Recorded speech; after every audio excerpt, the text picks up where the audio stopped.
Hello students, I am मंदिशा रुबा। आज हम लोग class 11th English medium biology में अगला टॉपिक पढ़ेंगे वायराइड्स। देखिए वायराइड्स जो है वो वायरस से भी छोटे एक माइक्रो ऑर्गेनिज्म होते हैं। फ़र्क इसमें बस इतना होता है कि इनमें क्या होता है, ये सिंगल स्टैंडर्ड आरएनए होते हैं और इनके चारों तरफ कोई भी प्रोटीन की खोल नहीं होती है। मतलब ऐसा ही नेकेड आरएनए जो है वो दूसरे एजेंट्स में जाकर बीमारियाँ फैलाता है, तो ऐसे ही नेकेड आरएनए को हम लोग, इस तरह के छोटे स्मॉल पार्टिकल्स को हम लोग आरएनए वायराइड्स कहते हैं। इनके चारों तरफ कोई भी प्रोटीन की खोल नहीं होती है और ये जितने भी वायराइड्स होते हैं वो प्लांट में मोस्टली जो है वो डिसीज़ फैलाते हैं। इसकी खोज सबसे पहले जो है 1967 में हुई थी और इसको किया था डाइनर और रेमर नाम के साइंटिस्ट ने। और इसको इन्होंने पोटैटो की स्पिंडल ट्यूबर डिसीज़ में खोजा था, जिसमें उन्होंने पता लगाया था कि इस डिसीज़ में एक नेकेड आरएनए है जो वायरस से भी छोटा है और उसकी चारों तरफ प्रोटीन की खोल नहीं है और वो उसमें बीमारियां फैला रहा है। तो थोड़ा सा वायरस से डिफरेंट होते हैं। वायरस में अंदर आरएनए होता है और चारों तरफ प्रोटीन की खोल होती है। इनमें चारों तरफ प्रोटीन की खोल नहीं होती है, सिंगल नेकेड आरएनए होता है और ये आरएनए जो है ये पौधों में बीमारियां जो हैं वो फैलाता है और इन्हीं छोटे छोटे पार्टिकल्स को हम लोग वायराइड्स कहते हैं। उसके बाद में इस वायराइड शब्द को, इसको तो खोजा डाइनर ने था, बट वायराइड शब्द जो है वो टी.ओ. डाइनर ने बाद में इसको दिया था। 1917 में वायराइड शब्द दिया था और बताया था कि it lack the protein code that is found in virus, hence the name viroids. मतलब एक ऐसा वायरस जिसके चारों तरफ प्रोटीन कोड की कमी होगी तो उसको हम लोग क्या कहेंगे, वायराइड्स कहेंगे। अब देखिए वायराइड्स का स्ट्रक्चर इसमें दिया गया है। तो वायराइड्स का स्ट्रक्चर को अच्छे से स्टडी करने के लिए डाइनर ने क्या किया था, पोटैटो स्पिंडल ट्यूबर वायराइड्स, मतलब जो उसमें डिसीज़ थी वो इसी पीएसटीवी वायराइड से हो रही थी, तो उसके ऊपर इन्होंने स्टडी करी थी और पता किया था कि कैसे वायराइड्स का जो है वो स्ट्रक्चर होता है। तो यहाँ पे देखिए इसका स्ट्रक्चर दिया गया है, बताया गया है यहाँ पे। इसमें कोई अलग से कोई इसका स्ट्रक्चर होता नहीं है, बस सिंगल नेकेड आरएनए होता है। तो जब इन्होंने इसकी खोज की थी तो इसमें देखा था कि पत्तियों के ऊपर जब उसका वो माइक्रोस्कोप में लगा के देखा तो उसमें नेकेड आरएनए जो थे वो पत्तियों में डिसीज़ फैला रहे थे और उसी नेकेड आरएनए को इन्होंने वायराइड्स नाम दिया था। उसके बाद वायराइड जो है वो वायरस की तरह ही रेप्लिकेट करते हैं, तो इसीलिए इनमें रेप्लिकेशन होता है ताकि अपनी संख्या को बढ़ा सके। तो अब नेक्स्ट है रेप्लिकेशन ऑफ वायराइड्स, और ये वायराइड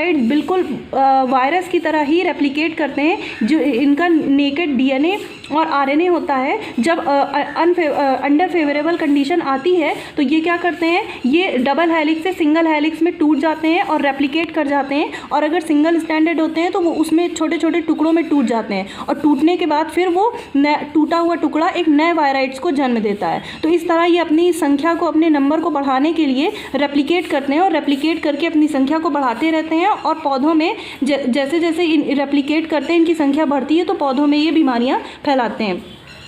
उसके बाद नेक्स्ट देखिए, नेक्स्ट है ओरिजिन ऑफ वायराइड्स। अभी तक जितने भी साइंटिस्ट इसके ऊपर जितनी भी स्टडी हुई है तो वो ये नहीं पता कर पाए कि वायराइड्स एक्चुअल में आता क्या है, लेकिन मोस्टली ज़्यादातर साइंटिस्ट ये कहते हैं कि वायराइड्स जो होता है वो वायरस का ही फॉर्म है और उसके चारों तरफ जब प्रोटीन की खोल जो है वो ख़त्म हो जाता है तो वो कन्वर्ट हो जाता है, वायरस जो है वो कन्वर्ट हो जाता है वायराइड्स में। तो मोस्टली ज़्यादातर साइंटिस्ट यही मानते हैं कि जो वायराइड्स होता है वो वायरस के प्रोटीन की खोल के ख़राब होने की वजह से जो नेकेड आरएनए बचा होता है उसी को फिर वो वायराइड्स में कन्वर्ट हो जाता है, उसी को हम लोग वायराइड्स कहते हैं। अब उसके बाद अगला देखिए, इसका इकोनॉमिक इंपॉर्टेंस दिया गया है। इकोनॉमिक इंपॉर्टेंस ऑफ वायराइड, जितने भी वायराइड्स होते हैं वो हम लोगों के लिए यूज़फुल नहीं होते हैं, सभी वायराइड्स हम लोग के लिए हार्मफुल होते हैं और प्लांट में कई तरीके की डिसीज़ फैलाते हैं, जिसको यहाँ पे कुछ दिया गया है। जैसे देखिए एक डिसीज़ है पोटैटो स्पिंडल ट्यूबर। इसमें आलू में क्या होता है कि उसमें जो है कंद में गल जाता है आलू और जब वहाँ से काला पड़ जाता है। उसके बाद सिट्रस एक्सकोर्टिस, ये नींबू और खट्टे फलों में होने वाली बीमारियाँ है। क्राइसैंथेमम क्लोरेटिक मॉटल जो है ये क्राइसैंथेमम फूल में होने वाली बीमारियाँ है। और इसके अलावा उसी में क्राइसैंथेमम स्टेम, ये भी इस वायराइड से होती है। कुकम्बर पेल फ्रूट, इसमें क्या होता है, खीरा जो होता है उसका जो कलर होता है वो पीला हो जाता है और वहाँ से चकत्ते पड़ जाते हैं तो वो फल ख़राब हो जाता है, वो भी वायराइड्स के अटैक की वजह से होता है। होप स्टेंट और टोमेटो प्लांटा मैको, तो ये कुछ बीमारियाँ हैं जो वायराइड जो होते हैं वो प्लांट में फैलाते हैं।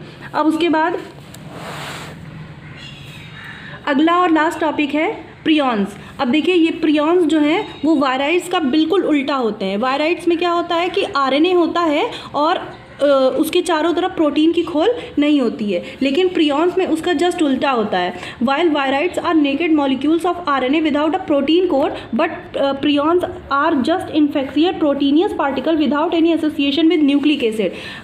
जो आपका वायराइड्स होता है वो नेकेड आरएनए होता है और इसके चारों तरफ प्रोटीन की खोल नहीं होती है। लेकिन जो प्रियॉन्स होता है वो सिर्फ प्रोटीन का खोल होता है, इसके अंदर जो डीएनए आरएनए होता है वो एब्सेंट होता है। तो इसका जस्ट उल्टा, इसमें सिर्फ आरएनए पाया जाता है, प्रोटीन नहीं पाया जाता, और इसमें सिर्फ प्रोटीन पाया जाता है, आरएनए नहीं पाया जाता। इसकी खोज जो है सबसे पहले स्टैनले ब्ली प्रुनसियर ने की थी, और ये जो है बहुत ही छोटे कण होते हैं, मॉलिक्यूल्स होते हैं। इनको मतलब आप कह सकते हैं कि ये लिविंग उस किंगडम में सबसे छोटे मॉलिक्यूल्स हैं। अब देखिए ये पूरी तरीके से लिविंग होते नहीं हैं, बस ये बीमारियां फैलाते हैं। तो इनका जो साइज़ होता है वो 100 to 1000 टाइम स्मॉलर होता है बाकी और माइक्रो ऑर्गेनिम से। और ये ऐसे ही सिंगल प्रोटीन जो है ये ऐसे ही सर्वाइव करता है और जो है रेप्लिकेट करके अपनी संख्या को बढ़ाता है। अब प्रियॉन से भी कई तरीके की डिसीज़ होती है, इनसे भी कोई फ़ायदा नहीं होता है, सिर्फ नुकसान होता है। तो ये भी कई तरीके की डिसीज़ फैलाते हैं। जैसे एक डिसीज़ यहाँ पे दी गई है, एक्सप्लेन किया गया है, बस एक ही डिसीज़ है, मोस्टली ये ह्यूमन में होती है, क्रूट्सफेल्ड जैकब डिसीज़। इसको हम लोग CJD कहते हैं और हम लोगों के ये ह्यूमन में नर्वस सिस्टम में होती है। ये प्रोटीनियस इन्फेक्शियर पार्टिकल जो होते हैं, मतलब प्रियॉन्स होते हैं, ह्यूमन बॉडी में खाने के ज़रिए, फूड चेन के ज़रिए हमारी बॉडी के अंदर आते हैं और उसके बाद फिर ये हमारे नर्वस सिस्टम के ऊपर अटैक करते हैं। अटैक करने के बाद जब ये प्रोटीन के पार्टिकल हमारे ऊपर अटैक करते हैं तो हमारा नर्वस सिस्टम जो है वो सही से काम नहीं कर सकता है, और इससे क्या होता है, ये बीमारी हो जाती है। जिसमें होता क्या है कि जैसे इंसान जो है जल्दी जल्दी भूलने लगता है, उसको चीज़ें जो है वो डबल डबल दिखाई देने लगती हैं, और इसके अलावा भ्रम होता है, जैसे लगता है कि कोई मतलब हमारे पीछे खड़ा है या ऐसा कुछ प्रॉब्लम क्रिएट होती है। तो नर्वस सिस्टम से रिलेटेड ये बीमारी होती है, इसी को हम लोग CJD कहते हैं, और ये इसी तरह के प्रियॉन्स या प्रोटीन के पार्टिकल से होती है ह्यूमन बॉडी में। अब देखिए ये अब टॉपिक आप लोगों का कंप्लीट हो गया और यहाँ से आप लोगों का चैप्टर किंगडम मोनेरा भी कंप्लीट हो गया है। अब अगले वीडियो में हम लोग दूसरा किंगडम पढ़ेंगे, किंगडम प्रोटिस्टा। तो इसको आप लोग तैयार कर लीजिएगा। Thank you.